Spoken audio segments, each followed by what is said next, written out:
Salut à tous, tu vas bien j'espère. Aujourd'hui, si je suis devant toi, c'est parce que j'ai envie de faire en quelque sorte ce qu'on appelle une story time. Mais avant qu'on entre dans le vif du sujet, en fait, j'ai une question à te poser. Est-ce que tu t'es déjà retrouvé dans une situation dans laquelle tu as un problème urgent d'environ 200, 400 ou 500 $, mais que tu n'as pas les moyens suffisants pour pouvoir résoudre ce problème-là? Peu importe la devise, ça peut être le dollar, ça peut être le franc CFA, ça peut être l'euro. Mais l'idée, en fait, c'est que est-ce que tu t'es retrouvé dans une situation dans laquelle tu as un problème urgent, mais que tu n'as pas d'argent pour pouvoir résoudre ce problème-là? Alors, j'ai une nouvelle pour toi. Tu n'es pas le seul dans ce cas de figure-là parce que selon un article que CNN a publié en 2018, 40% des Américains sont incapables de résoudre une urgence financière de 400 $. CNN a posté cet article en 2018, CNBC a posté un article similaire en 2019 et CBS aussi. Donc, 3 grands journaux ont posté des articles comme quoi 40% des Américains sont incapables de couvrir une urgence financière de 400 $. Ça fait un peu bizarre, n'est-ce pas? On est quand même dans le pays le plus riche du monde, mais tu te rends compte qu'il y a des personnes qui sont incapables de résoudre des problèmes d'une somme, je ne vais pas dire dérisoire, mais d'une somme raisonnable, tu vois? La bonne chose, c'est qu'il y a des personnes qui ont vécu des situations similaires auparavant. Ce n'est pas comme si tu es la première personne qui a un problème et qui est incapable de résoudre, non. Il y a des gens qui ont vécu ça et il y a certaines personnes qui ont documenté et proposent comment est-ce qu'ils pensent qu'on peut faire pour se tirer d'affaire lorsqu'on est dans une situation de ce genre. Donc, dans la vidéo d'aujourd'hui, en fait, je vais te parler d'une de ces personnes que j'admire beaucoup et qui m'a beaucoup inspiré lorsque je suis arrivé dans ce pays. Donc, si tu es curieux de découvrir de qui il s'agit et de la méthode que la personne préconise pour pouvoir sortir de ce genre de situation, je t'invite tout simplement à rester jusqu'à la fin de cette vidéo.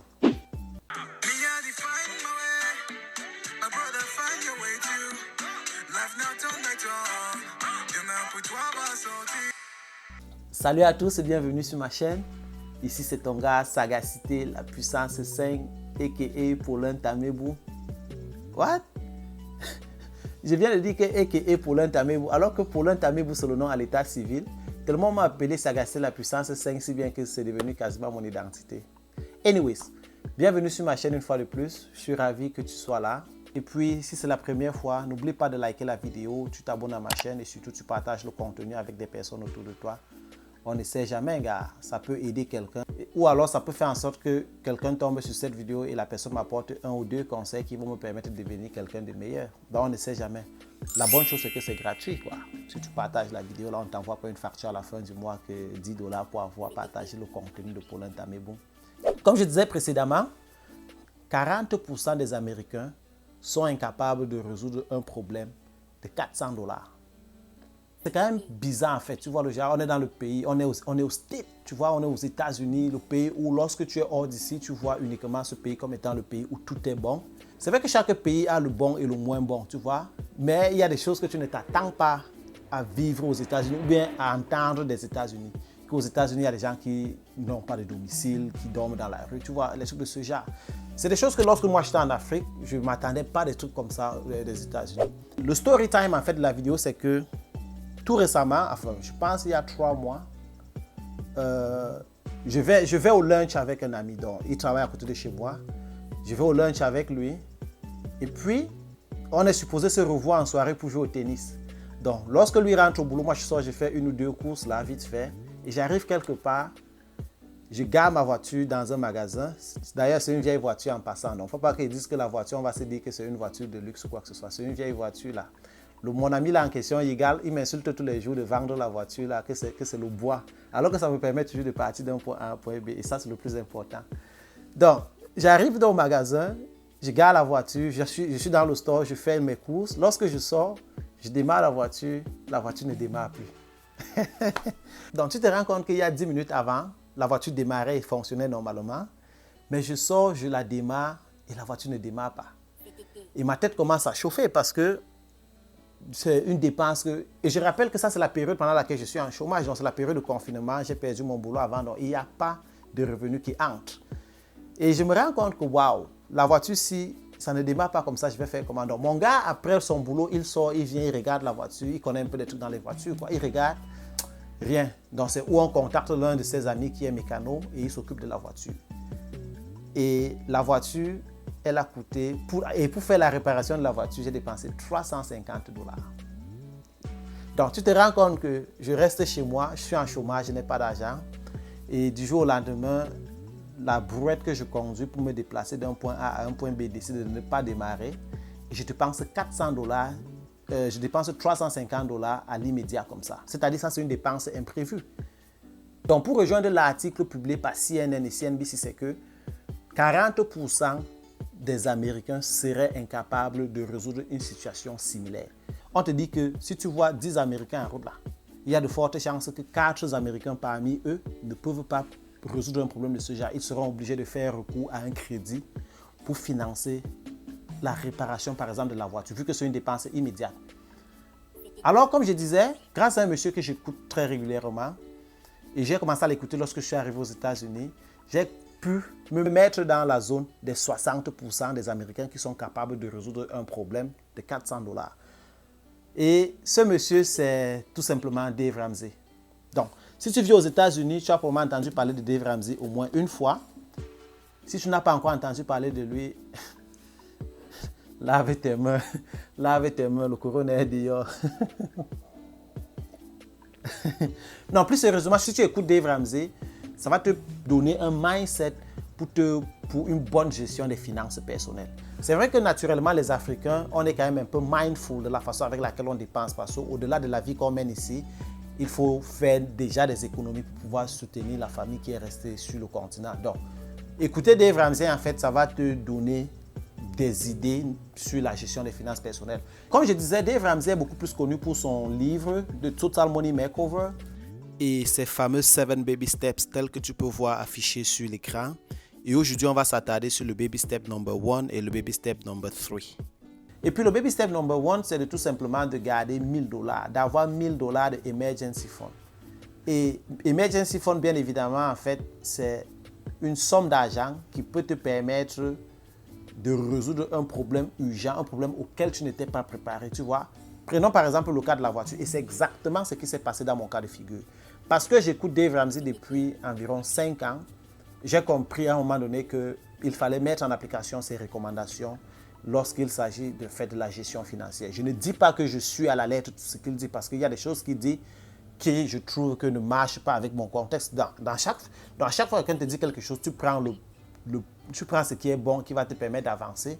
Et ce qui ne s'applique pas dans ton cas de figure, tu n'as pas forcément besoin de l'appliquer parce qu'il faut follow absolument ce que quelqu'un a préconisé. Donc, Dave Ramsey, lui, préconise beaucoup de choses. Et il y a des choses que je trouve que je peux mettre en application. Et il y a des choses que je trouve que ça ne coïncide pas avec mon style de vie ou bien ma vision de la gestion financière, quoi. Donc, baby step number 1, il préconise en fait, comme je disais, d'avoir un emergency fund de 1000 $. Et c'est parce que j'avais cet emergency fund de 1000 $ en cash que j'ai pu résoudre mon problème de voiture. En fait, en cash, pourquoi? Moi, personnellement, lorsque j'ai 1000 $ dans mon compte, j'ai l'impression que j'ai l'argent. Enfin, lorsque tu as l'argent dans le compte, tu vois l'argent, là, tu dis tu as l'argent.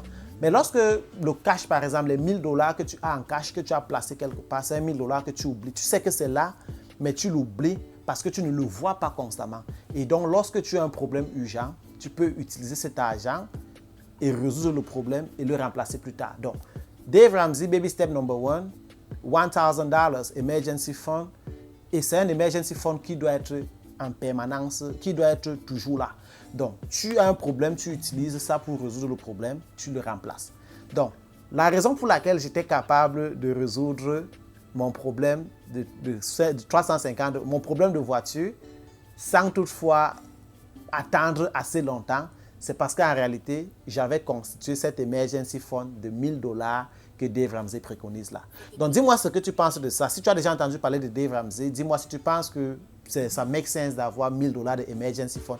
Moi, je préfère l'avoir en cash de telle sorte que si tu as une situation, tu vas tout simplement prendre l'argent et tu résous le problème, quoi. Tu vois un peu le genre. Donc, voilà la situation en fait. Et là, c'est ce qu'il préconise. Il dit que tout le monde devrait être capable d'avoir ces 1000 $ là. Tu te rends compte que si tout le monde avec les 1000 $ de emergency fund là, l'article de CNN ne devrait pas paraître parce que tout le monde devrait être dans ce cas de figure capable de résoudre un problème urgent de 400 $. Parce que tu as 1000 dollars de emergency fund qui est posé à côté. Et si tu as un problème urgent de 400 dollars, tu retires juste 400 dollars sur les 1000 dollars, tu résous le problème et après tu compenses ça. Donc, tu vois que si un plus grand nombre de personnes, ou alors si on follow cette logique de Dave Ramsey d'avoir 1000 dollars de emergency fund, tu vas donc te rendre compte que, bien évidemment, on peut se mettre à l'abri d'un certain nombre de problèmes. Donc, ça, c'était pour le premier volet, le baby step number 1. Le baby step number 3 dont on va parler, c'est où le chef bandit meurt en fait, quoi, parce que là, il préconise de faire une épargne de 3 to 6 months of living expenses, de telle sorte que s'il y a une situation, peut-être tu perds ton boulot ou bien tu tombes malade, que tu sois toujours capable de vivre et de maintenir le même niveau de vie, même si tu ne travailles pas, sans que ça ne se ressente en fait. Tu vois le genre? Et prenons la situation actuelle avec la pandémie qui est en train de traverser. Il y a beaucoup de personnes qui ont perdu leur emploi, moi y compris. Ça fait déjà 4 mois que je ne travaille pas, mais je réussis toujours à vivre. Attention, ça ne veut pas dire que j'ai mis en application cette théorie de Dave Ramsey qu'il faut épargner. Il faut faire une épargne de 3 à 6 mois de living expenses. En fait, c'est quelque chose qui m'a toujours traversé l'esprit et j'ai toujours admiré ça parce que je me suis dit, mais tiens, ça make sense quand même qu'à un moment donné, tu peux avoir une situation imprévue et tu es appelé à ne pas travailler pendant une période de temps. Et si tu as donc de l'argent mis de côté qui va te permettre de te prendre en charge pendant cette période de temps, bien évidemment, ce sera un avantage pour toi. Mais imagine-toi, pour vivre chaque mois, tu as besoin d'environ, disons, 2500 dollars. On average, du genre, tu vas payer la maison, payer les factures, l'électricité, bref, tout ce que ça vient. Disons qu'il te faut 2500 dollars chaque mois pour subvenir à tous tes besoins. Et tu te rends compte que s'il faut suivre la démarche de Dave Ramsey pour épargner 3 to 6 months of living expenses, il va falloir que tu gardes au minimum 7500 dollars pour 3 mois. Et si tu veux aller sur 6 mois, il faut que tu gardes 15 000 dollars. Il est clair que toi et moi, on ne peut pas garder 15 000 dollars à la maison. Si tu as 15 000 dollars, maintenant, tu vas seulement penser à acheter un terrain quelque part ou bien investir dans un projet qui n'est pas une mauvaise idée, mais qui n'est pas aussi forcément, qui ne te protège pas forcément. Si tu vois un peu le genre. Donc là, c'est un peu discutable que, mais pourquoi est-ce que tu vas constituer une épargne de 10 000 dollars déposés à côté alors que ça ne te sert à rien. Surtout qu'on a des revenus qui sont généralement modestes. Donc, tu te rends compte que 10 000 dollars que tu as, tu peux carrément acheter un terrain quelque part avec. Tu peux par exemple lancer un business avec. Tu vois, avec 10 000 dollars, tu ne vas pas avoir la présence d'esprit que non, garde les 10 000 dollars, tu mets ça de côté pour pouvoir subvenir à tes besoins au cas où il y a une situation qui va se produire. Donc, là, par exemple, je suis en chômage. Je vis toujours quand même. C'est vrai que le train de vie, tu es obligé de le diminuer tout simplement parce qu'il n'y a pas d'entrée financière.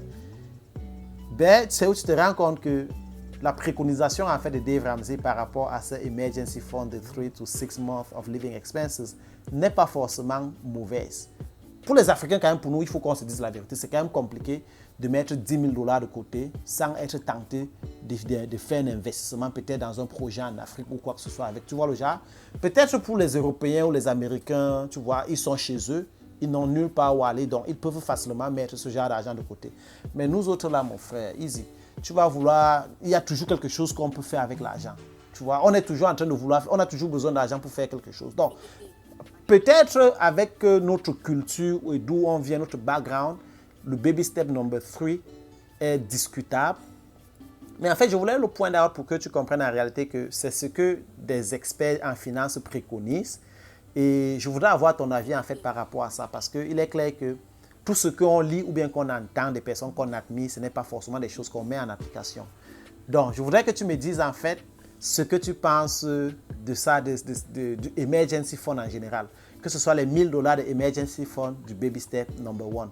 Donc, dis-moi si tu penses que c'est nécessaire d'avoir ces 1000 dollars de emergency fund là et comment est-ce que toi tu l'as. Tu as cet emergency fund en cash ou alors tu as l'emergency fund là dans ta carte, dans une carte bancaire. Et aussi, dis-moi si tu penses qu'il faut qu'on mette en application les 3 to 6 months of living expenses là, s'il faut nécessairement constituer cette épargne-là de telle sorte que s'il y a une situation, on est capable de se mettre à l'abri sans toutefois crier au désastre financier. C'était Paulin Tamebou. Merci d'avoir regardé la vidéo jusqu'à la fin. J'espère que tu as aimé, que tu as appris quelque chose. Si c'est aujourd'hui que tu découvres Dave Ramsey, n'oublie pas de le mentionner en commentaire et je t'encourage à aller regarder qui il est et découvrir ce qu'il fait.